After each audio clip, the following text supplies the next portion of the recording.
Hey YouTube, what's going on tonight? Kind of, figuring this whole coronavirus thing out. Uh, what it's doing with our stock markets and stuff like that. So we got to figure, is it as bad as they say? And other people are saying it's just like the flu.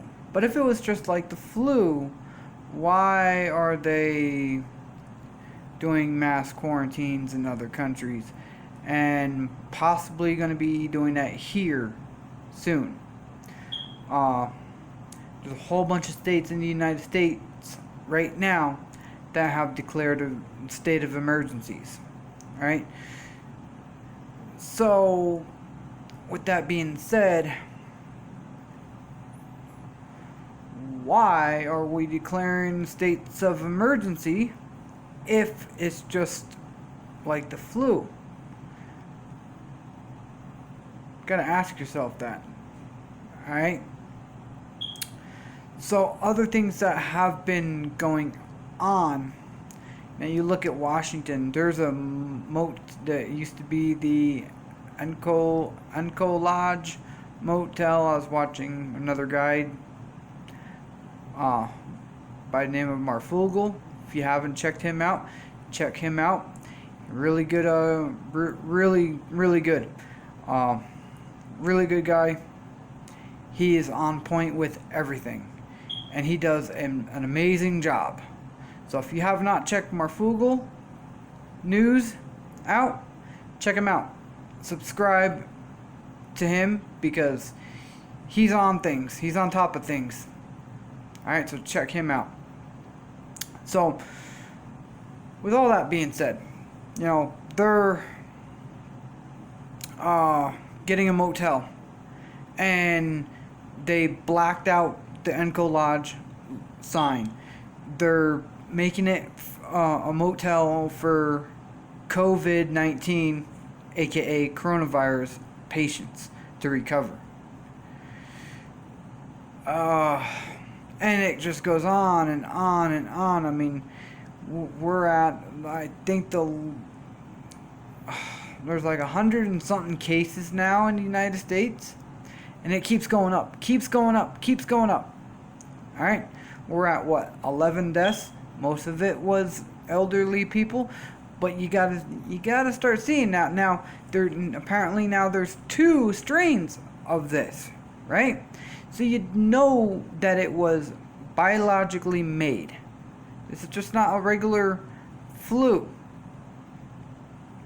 The government is stocking up on masks, but they're telling you not to wear them. Why? Why? Ask yourself why. So now with all these states declaring a state of emergency, right? Why are they doing that? What is the state of emergency? Well, you look at like in other states where they have a massive snowstorm, state of emergency, so you can don't go out on the roads, don't drive. They don't want you on the roads when they declare state of emergency. So this is, in my opinion,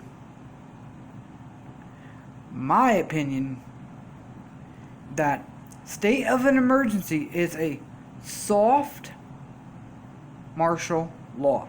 Soft martial law. It's not exactly martial law, but it's still martial law. Right? Because like in a snowstorm, okay, we don't want you out on the roads. Stay home. And if you're on the roads, we can pull you over and give you a ticket for being on the roads during a state of emergency. Soft martial law, in my opinion. Alright? So now we could be coming into declaring martial law with this whole COVID-19. I mean, think about it. you have people out panic buying right now because not everybody prepares for anything. So now they're out panic buying, and there's videos of people fighting over toilet paper. There's people fighting over toilet paper because they don't stock up on stuff, because they think that we're all the crazy ones for stocking up. And then so now with the states declaring state of emergencies, right? What is next? Are they going to declare martial law? And I've been watching a lot of guys talk about medical martial law. So what does medical martial law stand for? What is it? It's going to be martial law, but what are they going to do? How are they going to, are they going to have the military patrolling the streets like they would in martial law? Now, if they declare martial law, all constitutional rights are suspended. You have no right now. They have taken all your rights away. Once martial law is declared, they take your rights away. You have no rights. All your rights are suspended. Meaning, if the government wanted to, they could come into your house and say that you are hoarding food, and we are going to take your food and give you this amount of food because everybody else didn't prepare and there's a food shortage. We know the food shortages are coming. New York City, I think it was the mayor was saying, get your meds right, get your, I forget exactly what he said, but it was like, get your medication up to date because there's possibly shortages coming due to coronavirus, right? So you look at New York City, you look at all these bigger cities that have multiple cases right now.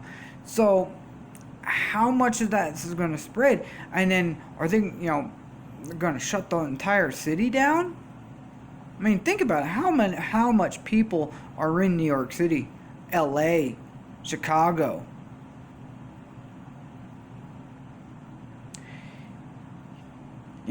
They start shutting those cities down, we're really going to have more shortages. We're going to have economic turnover. And we're already seeing what it's doing to stock markets right now. Stock markets are going down. And I wouldn't be surprised if the stock market fully crashes here soon. Because now you got the COVID-19 that's affecting the stock market. And then now you got the whole oil war going on with the OPEC or whatever that is, So now we're going to have that playing into effect. We got all this stuff going on right now. Now, me personally, I believe that they're doing all this so they can get the stock market to crash, so they can start pushing in the stuff they want. You got other people, other places, countries saying don't use cash because cash can carry the virus. So you see where I'm going with it? They might be trying to, get this to implement this, right?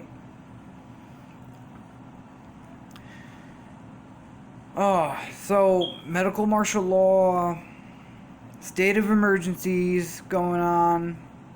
Now, technically, we have not have anyone said martial law yet, in office, but you have all these places declaring state of emergency. So keep that in mind. Keep the how much the shelves have been emptied. I was in Walmart last Monday after work. All right, so I went in there and I started going around. I heard about Costco's, running out of water and the toilet paper and the hand sanitizer. So I went in and I did, some grocery shopping and whatnot, and just kind of cruising the aisles. And I'm telling you, the water was gone. The toilet paper, I mean, there was big holes, and I'm not talking about little holes. I'm talking about big holes. I went down the aisle that's got, the food storage, the number 10 cans and whatnot, stuff like that. Emptied out. There was probably, like, in that section alone where they have all the AKA survival stuff, the cans that can, last a really long time and whatnot, with like the 72-hour kits and whatnot that they sell. I mean, there was probably like maybe 5 to 7 cans left and one 5-gallon bucket, and that's it. That side was wiped out. Then I went down the aisle that's got, the spaghetti, the noodles. I mean, it was bare bones. People are out panic buying right now. So take that into consideration. Once you start seeing that, and then once you start seeing stores not being able to replenish, now you're going to start seeing the fights. We've already seen fights over toilet paper in some areas. But when it comes down to where the food is not being replenished because we're having shortages, look at the fights that are going to happen. If people are fighting right now over toilet paper, what are they going to do when they don't have the food on the shelves? Because the warehouses don't have the product to get to the stores. What are they going to do then? Now, that is when martial law will start being declared, because you're going to have civil unrest. Keep all this in mind. If you haven't prepared, start now. Like, really start now, because I see the food shortages coming. You look at back last year when the Midwest had all that flooding. Only 30% of crops got planted. Think about that. Put that into perspective. Then put into perspective, how much stuff do we get from China? We get medication from China. A majority of our medicine is even made in China. Even food is made in China. Okay? Now put that into perspective on how much that is not getting imported right now. I've been hearing that the ports in, like LA, Washington State, Port Elizabeth, Port Newark in New Jersey, they're empty. They don't have what they normally would have because of the virus. Because majority of China was shut down. So take that into perspective. Think about that. Think about what that's going to do.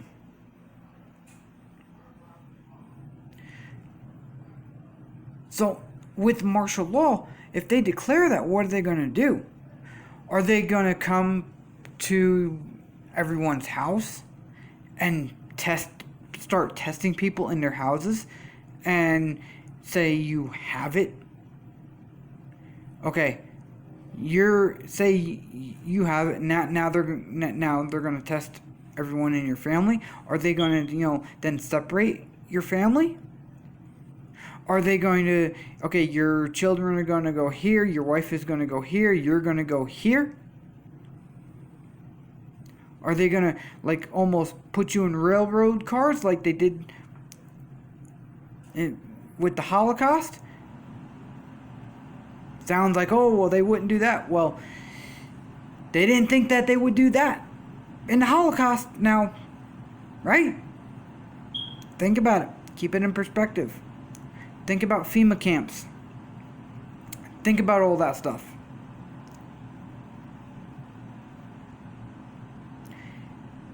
Take it into perspective.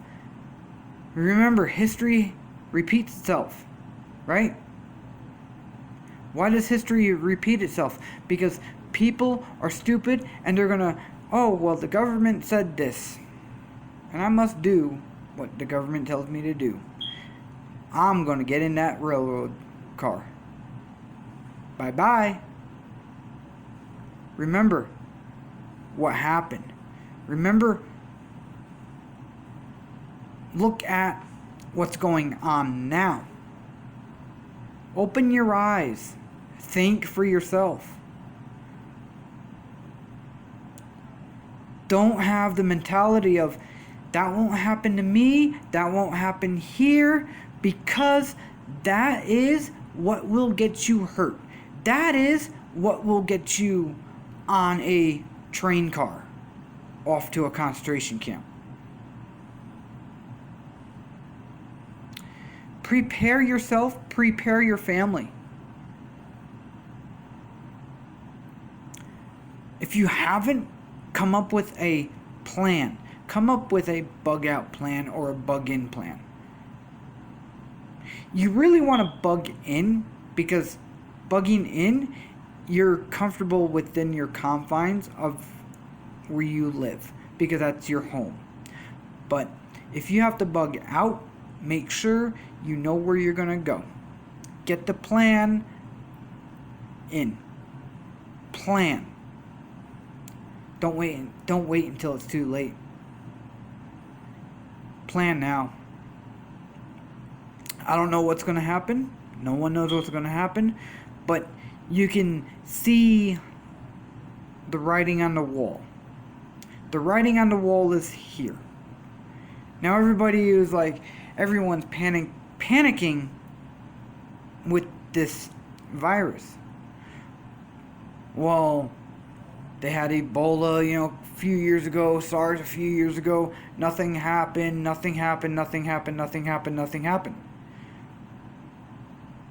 What if this is the wolf at the door? Remember the boy who cried wolf, right? So think about that. Think about that story. Take that into perspective. The boy who cried wolf. When the wolf came, no one believed him. So, this could be that wolf at the door. But we don't know. But if you look at what this virus is doing to the stock market, you look at what this virus is making people do, you look at the panic buying, you look at everyone going crazy. Take all that in perspective. Even if the virus doesn't knock people out, the panic buying and all that will. That's gonna, if the virus does not become a pandemic, which it could. If the virus doesn't become the pandemic, we will create our own pandemic by people panic buying and going crazy. Because we will have the food shortages and all that. But I say that this is the wolf at the door.